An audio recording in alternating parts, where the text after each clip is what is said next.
पैसे कुठून येईल? सावकाराकडून घ्यावं लागेल, घ्यायचं.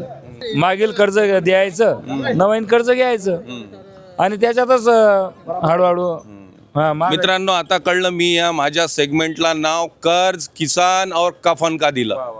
सुरुवात कर्जापासून होते, शेतकरी ते चुकू शकत नाही आणि नंतर कफनपर्यंत त्याची यात्रा होते. लोकप्रतिनिधी झोपलेले आहेत. तुमच्या झोप्या जर या कुलदीप मुंडेंनी उडवला नाही तर नावाचा मला म्हणू नका. तुम्हाला जागं व्हावं लागेल झोपेतून या शेतकऱ्यांसाठी.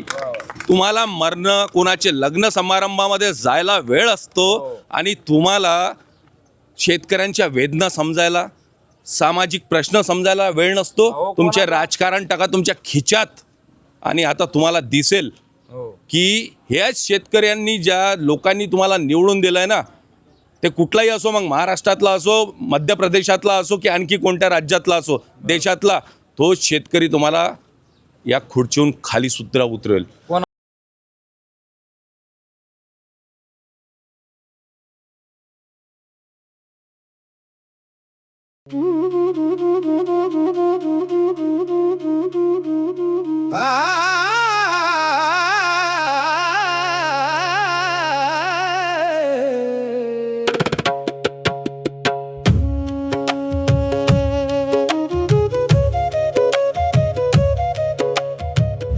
तपते सूरज में वो खुद को जलाता है, बहा के खून पसीना फसलें उगाता है,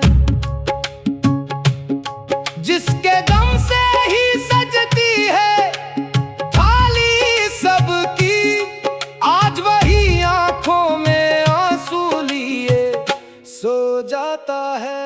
कर्ज किसान और कफन,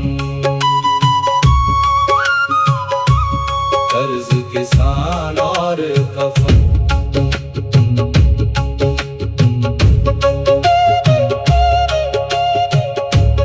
टूटेंगी कर्ज की बेरियां, अब फाड़ दो कफन. अरे नजरे तो उठाओ, पुकार रहा है जीवन. अब न सिसकी ना अपमान, अब करना होगा सम्मान. जब भरेगा वो हुंकार तो गूंजेगा आसमान. अब होगा बस सम्मान, सम्मान, सम्मान. कर्ज किसान और कफन.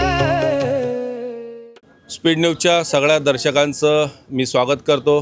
मित्रांनो, आता आपण तळई गावात आहोत आणि तळई गावातील बहुतांश सगळे जे नागरिक आहेत ते शेतकरीच आहेत आणि आज आपल्यासोबत बऱ्यापैकी लोक आहेत. ते त्यांच्या शेतीविषयक समस्या असतील त्या आपल्यासमोर सांगणार आहेत आणि माझा प्रयत्न आहे सगळं प्रतिनिधी असतील, लोकप्रतिनिधी, राज्य सरकार असेल, केंद्र सरकार असेल, या सगळ्यांपर्यंत, विशेष म्हणजे जे सामान्य जनता आहे, जे याच शेतकऱ्यांनी उत्पादित केलेला माल आपल्या घरात वापरतात आणि टोमॅटो जेव्हा टमाटर 20 रुपये किलो होतात तेव्हा म्हणतात किती वाढलेत.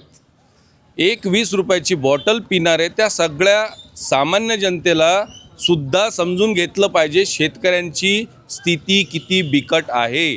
ते किती मेहनत करतात हे जाणून घेण्यासाठी आणि तुमच्यापर्यंत पोहोचवण्यासाठी मी आज जळगाव जिल्ह्यातील पारोळा, एरंडोल पारोळा मतदारसंघात हे तळई गाव आहेत. या तळई गावात शेतकऱ्यांना भेटायला आलो आहे. सगळ्यात आधी मी सगळ्या शेतकऱ्यांचं स्वागत करतो तुमच्याच गावात. तुम्ही इथं आलात बोलण्यासाठी आणि महत्त्वाची गोष्ट म्हणजे तुमचे आभारसुद्धा व्यक्त करतो की तुम्ही आम्हाला जगवता. सगळ्या शेतकऱ्यांचं मी सगळ्या जनतेकडनं आभार व्यक्त करतो, तुम्ही आम्हाला जगवता.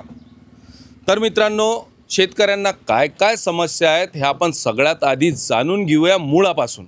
आमचं एक सेगमेंट नवीन सुरू केलं आणि शेतकरी तिथे कसे जगतात, कसे राबतात हे सगळं पाहतो आणि जनतेसमोर मांडतो. सगळ्यात आधी मला सांगा, शेती व्यवसाय परवडतो का? मी पकडतो माईक, तुम्ही बोला. सर्वप्रथम मी शेतकऱ्यांचे कैवारी स्पीड चॅनलचे गावाच्या वतीने आभार मानतो. कमीत कमी कोणाला आठवण आली नाही, पण त्यांना आठवण शेतकऱ्यांची आली आणि एवढा मोठा 12 महिन्याचा सण असताना ते आमच्या समस्या जाणून घेण्यासाठी, शेतकऱ्याचे दुःख जाणून घेण्यासाठी इथं आले. त्याबद्दल मी स्पीड न्यूजच्या सर्व परिवारांचे आभार मानतो. मला खंत वाटते का आज शेतकऱ्यांचे अश्रू पुसायला कोणीही तयार नाही. काय वेळ आली आहे, मजूर भेटत नाही. इकून तिकून मजूर भेटलं तर काही मजुरी झालेली आहे, मजुरीचे दर वाढले आहेत. मार्केटला जावा तर मार्केटमध्ये मालाला भाव नाही. अशा पद्धतीने शेतकरी भरडला जात असून आज फक्त शेतकरी नावाला आहे. जगाचा पोशिंदा हा फक्त नावाला राहिलेला आहे, पण वस्तुस्थिती अशी आहे तर तो आज स्वतःच खायला महाग झालेला आहे. अशा पद्धतीने जर शेतकऱ्याची जर स्थिती झाली आणि नुसतं आपण म्हणत राहिलो make in India, made in India, तर हे फार काही उचित वाटत नाही. तरी माझी सरकारला, सगळ्या शासनाला, सर्वांना नम्र विनंती आहे की शेतकऱ्याची विशेष आताच काळजी घ्या, नाहीतर पुढील दिवस फार दूर नाहीत. वाईट काळ यायला वेळ लागणार नाही. बस एवढे मी बोलतो. I am Rajendra Chaudhari from Talai. या इकडे आणखी शेतकरी, या तरुण शेतकरी पण जरा समोर या. या तरुणांनी बोललं पाहिजे. काय शेतीविषयक काय वाटतं तुम्हाला की शेतीकडे तरुण वर्ग वळत नाही, गावं सोडून तो शहराकडे निघायला लागलाय, काय वाटतं तुम्हाला? नाही, शेतीचा विषय असा आहे की त्याला बियाणं चांगलं मिळालं पाहिजे. आणि हे आताचे जे कृषी आपले दुकानदार आहेत ते फक्त त्यांचा नफा बघतात, बियाणाबद्दल काही व्यवस्थित बघत नाही. आणि शेतकऱ्यांना त्यांच्यामध्ये जो नफा आहे ते बियाणं लोटत असतात आणि शेतकऱ्यांना पिको नको पिको त्याला काही घेणं देणं नाही आहे. शेतकरी तिकडे किती कर्जबाजारी झाला त्याला घेणं देणं नाही. त्याची शेती घेतली गेली पाहिजे, त्याचे घरदारं बांधले गेले पाहिजे. बस हेच तो दुकानदार बघत असतो. तर त्यांनी चांगला माल आणावा, शेतकऱ्याला चांगला द्यावं. शेतकरी खूप कष्टाळू आहे, खूप काम करतो, दिनरात मेहनत करतो, पण त्याला अधिकारी पण पाहिजे तशी साथ देत नाही आणि ते त्यांचे पाकिटं देऊन मोकळे होतात. आणि शेतकऱ्यांना बियाणं चांगलं मिळत नसल्यामुळे शेतकऱ्यांना उत्पन्नाला थोडी कमी करता येते. आता मी बघितलं की अनेक ठिकाणी नुकसान झालेले आहेत. मी बरेच शेतं बघून आलो. काही ठिकाणी अजूनही मका झोपलेला आहे, सूर्यफुलाची अवस्था भुईसपाट आहे, बाजरी आहे, ज्वारी आहे, म्हणजे असे अनेक पिकं आहेत. ते सगळे मी पाहून आलो, त्यात कॅमेरामध्ये शूटिंग करून आलो. तर तुम्ही हे लोकप्रतिनिधींना सांगितलं नाही का? आणि जे अधिकारी असतील यांना सांगितलं नाही का कृषी संदर्भातील? बोला, समोर येऊन बोललं तर तुमचा प्रश्न येत नाही, गावापर्यंत कोणीच नाही. मत मागायला आले होते, हा, मत मागायला येतात. त्यावेळेला तुमच्या पाया पडले होते. पाया गण पडता, पैसे देतो, लोकांना पैसे घेऊन घेता, इतर वेळेस येत नाही. मग ज्या दिवशी ते मत मागायला येतात त्या दिवशी तुमच्या गावात फक्त एकच जात असली पाहिजे, ती म्हणजे तळईच्या गावाची नागरिकाची जात, इथले रहिवासी आणि शेतकरी. जेव्हा तुम्ही गावातील लोक वेगवेगळ्या पक्षात विभाजित होतात याचा फायदा हे लोकप्रतिनिधी घेतात. असो, आता या समोर थोडं, तुम्ही शेतकरी आहात, किती शेती आहे तुमच्याकडे? जवळ 5 एकर आहे. या समोर या, समोर या, समोर. 5 एकर शेती. काय आहे आता सध्या शेती? मका पडलेला आडा पडलेला आहे. किती लागत होती लागलेली? लागले 5 एकर आहे. मजूर भेटत नाही. मजूरचा रावण्या रोज करतो मी आता. येत आहे 2-4 दिवस येणार आहे माझ्याकडं. अच्छा, म्हणजे पंचनामा झाला? पंचनामा आले, करून गेले. काय बोललेत? करतो, होईल, सांगतो. म्हणजे नुकसान भरपाई मिळालेली नाही आहे. आता मला सांगा, तुम्हाला त्या पिकाच्या भरवशावर तुम्ही अनेक आर्थिक नियोजन केले असतील? भरपूर केले आम्ही. भरपूर केले. केले. मग आता तो पैसा तुमच्या हातात नाही. नाही. अशा वेळेला पर्याय काय आहेत तुमच्या समोर? बरं, काय करायचं? आपलं शेताचं काम आहे, आपला उद्योग दिला आहे, आपण करायचं. तो पैसे कुठून येईल? सावकाराकडून घ्यावं लागेल, घ्यायचं. या इकडे या, कॅमेऱ्याच्या मागं येऊन कोणी बोलू नका, समोर या, बिलकुल असा छाती पुढे काढून. कर्ज घेऊन परत आणखी कर्ज काढायचं, परत द्यायचं, तेवढं दुसरं काय शेतकऱ्याचं? मागील कर्ज द्यायचं, नवीन कर्ज घ्यायचं आणि त्याच्यातच हळूहळू. मित्रांनो, आता कळलं मी या माझ्या सेगमेंटला नाव कर्ज किसान और कफन का दिलं. सुरुवात कर्जापासून होते, शेतकरी ते चुकू शकत नाही आणि नंतर कफनपर्यंत त्याची यात्रा होते. लोकप्रतिनिधी झोपलेले आहेत. तुमच्या झोप्या जर या कुलदीप मुंडेंनी उडवला नाही तर नावाचा मला म्हणू नका तुम्ही. तुम्हाला जागं व्हावं लागेल झोपेतून या शेतकऱ्यांसाठी. तुम्हाला मरणं, कोणाचे लग्न समारंभामध्ये जायला वेळ असतो आणि तुम्हाला शेतकऱ्यांच्या वेदना समजायला, सामाजिक प्रश्न समजायला वेळ नसतो. तुमचे राजकारण टाका तुमच्या खिच्यात आणि आता तुम्हाला दिसेल की ह्याच शेतकऱ्यांनी, ज्या लोकांनी तुम्हाला निवडून दिलं आहे ना, ते कुठलाही असो, मग महाराष्ट्रातला असो, मध्य प्रदेशातला असो की आणखी कोणत्या राज्यातला असो, देशातला, तोच शेतकरी तुम्हाला या खुर्चीहून खाली सुद्धा उतरेल. कोणाचा बड्डे आणखी- राहिला तर हे लोक येतात आणि कोणाची शेतकऱ्याची नुकसान झाली तर येत नाही. हा, बड्डे राहिले तर येतात. बोला बोला बड्डे दादा. राहिले, हा. घाबरू नका. यांना मग म्हणाल, मग तुम्ही लोक म्हणतात की आम्हाला बोलायला चान्स मिळत नाही. चान्स आहे, बोला. आमच्या गावात इतके पुढे येत हा, फक्त बाहेर बड्डेला आजूबाजूला बड्डेला येतात आणि आमच्या गावात इतकं पाणी, दुकानामध्ये घरामध्ये पाणी, एक पुढे राहिला नाही. अडचणीच्या वेळेस नाही गावातला पुढारी. गावातला पुढे राहिला नाही, बाहेरचे पुढे राहिले नाही. हम्म. जवकडे म्हणा, उतराण म्हणा, आजूबाजू म्हणा, इतकं आमच्या गावात इतकं पाणी, इतकं नुकसान झालं, एक पुढे राहिला नाही. आणि बड्डे करायला ते मंदिर आहे सावता महाराज मंदिर, ते त्यांच्या बड्डे साठी ते मंदिर स्पेशल बांधलेलं. हा, स्पेशल मंदिर त्यांच्या बड्डे साठी बांधलेलं, करता येऊ शकतं. दुसऱ्यासाठी बांधले नाही बरं ते. तुमचा मुलगा काय करतो? माझा मुलगा कामाला येतो, कामाला शेती शेती करतो का? हो, शेती करतो. शेती करतो, रोजंदारी करतो. रोजंदारी रोज. किती मिळतं त्याला? त्याला काय 300 रुपये रोज. 300 रुपये रोज. इथे म्हातारे, जरा आमचे वरिष्ठ नागरिक असतील, आहे कोणी ज्यांनी, या ना, कोण, या या या बाबा बाबा बाबा इकडे या तुम्ही. बाबांचं शूटिंग घे ना त्यांना. या बाबा इकडे या.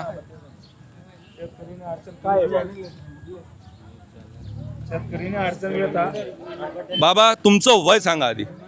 वय 82. 82. शेतकरी आहात हो, शेतकरी हो. म्हणजे तुम्ही वयाच्या 10-15 वर्षापासून तर शेती करत असाल. बाबा तुमच्या सोबत, त्यांच्यासोबत जात असाल. मला सांगा, आजच्या आणि त्या काळाच्या शेतीमध्ये काय फरक पडला? भरपूर फरक पडला, 100%. आता त्या पूर्वीचं बागत होतं, आता बागत नाही. भागत नाही. नाही, मजुरीमुळे बागत नाही. मजुरी भरपूर वाढून गेली. 10 दिवसापासून तर आता खुळलेले अजून काढत नाही, मशीन भेटत नाही. 500 रुपये रोज 1 तासाला. कुठून पूर्ण शेतकरी. त्याला म्हटलं मग राहू द्या, शेती जेवढी तेवढं राहू द्या, शेतातच राहू द्या. उठला शेतातच राहू द्या. हा, पुढे द्या. मग आता जे नुकसान झालं ते नुकसानाचं कोण काय करत त्याला? कोणी वाली नाही, नाही नाही कोणी बोलत नाही. नाही, कोण बोलायला तयार नाही ना. फक्त येऊ दे आमच्याकडे पैसे, बस. बाकीचं काही नाही त्यांना होतं. आणि मत हा हा, मग काय त्याला बडबी का त्याची? 85 वर्ष जुना भारत, 85 वर्ष जुना शेतकरी. मित्रांनो, ते म्हणतात की त्यावेळेला शेती परवडत होती, आता शेती परवडत नाही. कारण बियाण्याचे वाढलेले भाव, खतांचे वाढलेले भाव. बरोबर आहे? या समोर या, सांगा जरा, समोर येऊन सांगा. बियाण्याची थैली आता 1800 रुपयाला झाली आहे बियाणं मटेरियलची. अच्छा. आणि 200 रुपयाला जे बियाणं मिळत होतं ते 1400 रुपयाला झालं आहे मक्याचं. ज्वारीच्या बी आणि सोयाबीन 4000 रुपये. आणि सोयाबीनची थैली 25 किलोची 4000ला मिळते. म्हणजे जी लागत आहे ती निघत नाही. आणि मजूर 10 वाजता अगोदर 10 वाजता येत होतं, संध्याकाळपर्यंत काम करत होतं. आता मजूर 8 वाजता येतं आणि 1:30 वाजेपर्यंत थांबतं शेतात. लगेच मोबाईल बोलतो त्यांचा. 2 वाजले, 1:30 वाजले, ते लगेच हातावरचं काम, जागेवरचं काम जागेवर ठेवतात आणि घरी निघतात.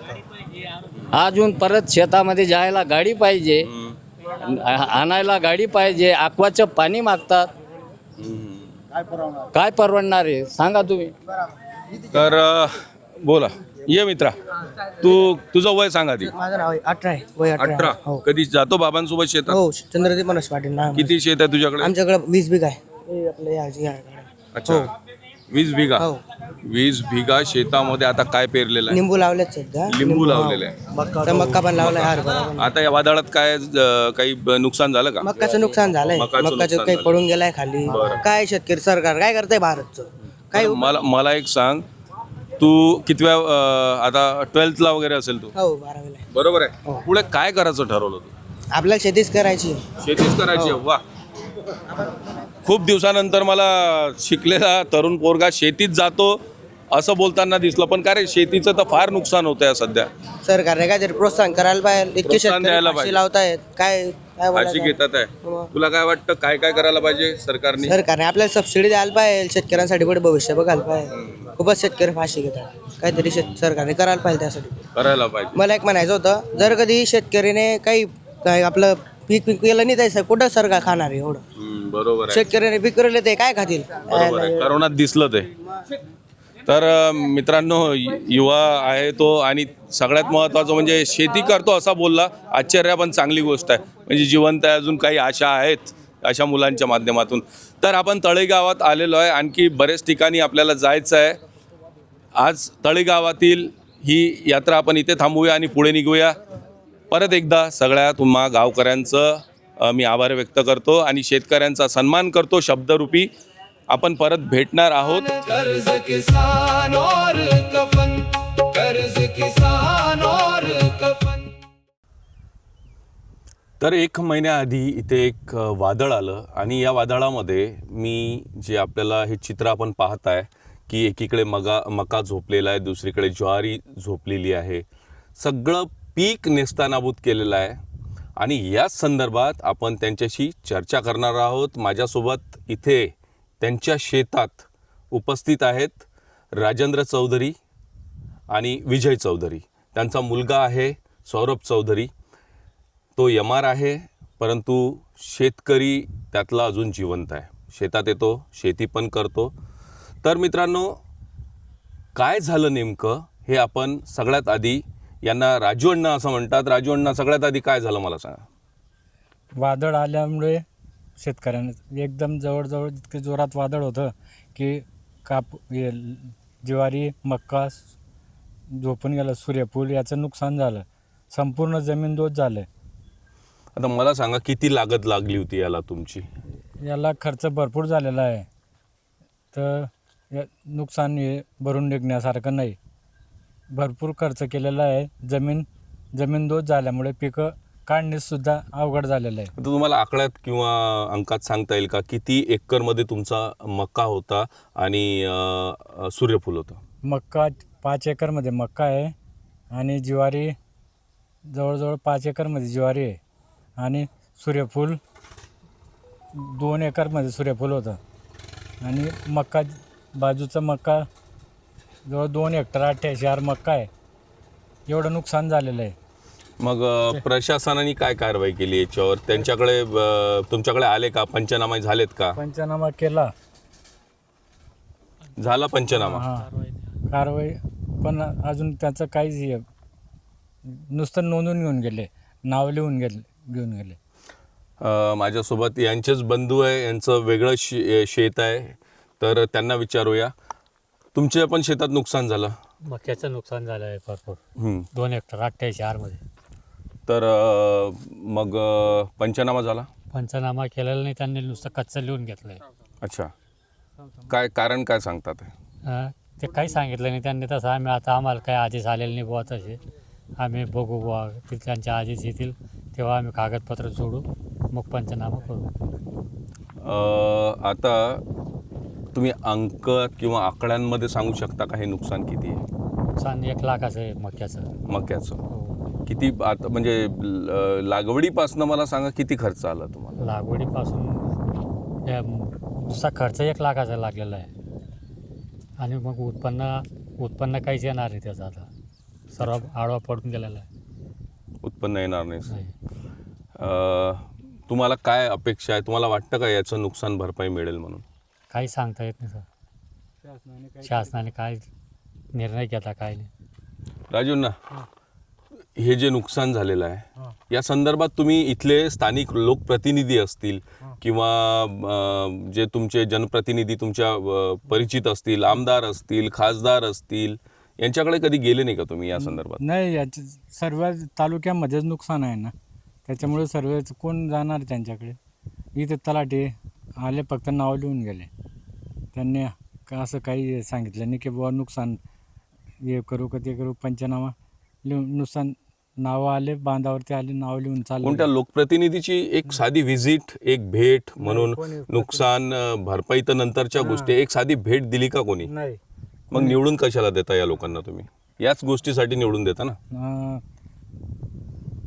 ते तर आहेच, पण आता ते बी कुठं कुठं बांधणार आहे बुवा असं. या क्षेत्राचे आमदार कोण आहेत? अमोल दादा. अच्छा, अमोल पाटील म्हणजे हां हां हां, चिमणराव पाटलांचे चिरंजीव. बरोबर आहे, ओळखतो मी त्यांना. मी बरेच वर्ष जळगावमध्ये पत्रकारिता केली, जवळपास 7-8 वर्ष. आता मी संपूर्ण देश पातळीवर पत्रकारिता करायला सुरुवात केलेली आहे, कारण तांत्रिकदृष्ट्या आता तितकं सगळं सक्षम झालेल्या आहेत गोष्टी. तर तुम्हाला काय वाटतं, काय अपेक्षा आहे, सरकारने काय मदत केली पाहिजे तुम्हाला? सरकारने आम्हाला हेच आहे की बुवा उत्पन्न गेलं की मदत करायला पाहिजे बुवा, एवढंच आमचं म्हणणं आहे. मित्रांनो, शेतकरी हा व्यवसाय करत असतो आणि आम्हा सर्वसामान्याचे पोट भरत असतो. आमदार असेल, खासदार असेल, त्याला पण खायला ह्याच सगळ्या गोष्टी लागतात, आणि एक सामान्य मनुष्य असेल त्यालासुद्धा खायला ह्याच सगळ्या गोष्टी लागतात. ते पिकवण्याचं काम शेतकरी करतो, पण आज शेतकऱ्यावर उपाशी मरण्याची पाळी येते आहे. तर यावर लक्ष घालणं महत्त्वाचं आहे. यावर सगळ्या देशाचं लक्ष आलं पाहिजे. फक्त सरकार नाही, सर्वसामान्य लोकांना पण कळलं पाहिजे की शेतकरी जो व्यवसाय करतोय तो नेहमीच घाट्यात करतोय.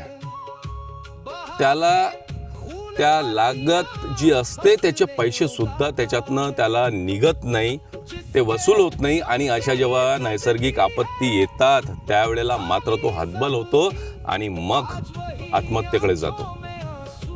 मी कार्यक्रमाचं नाव यासाठीच ठेवलेलं आहे. हा जो एक प्रवास आहे, कर्ज, किसान आणि कफन पर्यंतचा हा प्रवास आहे. त्याच्या आधी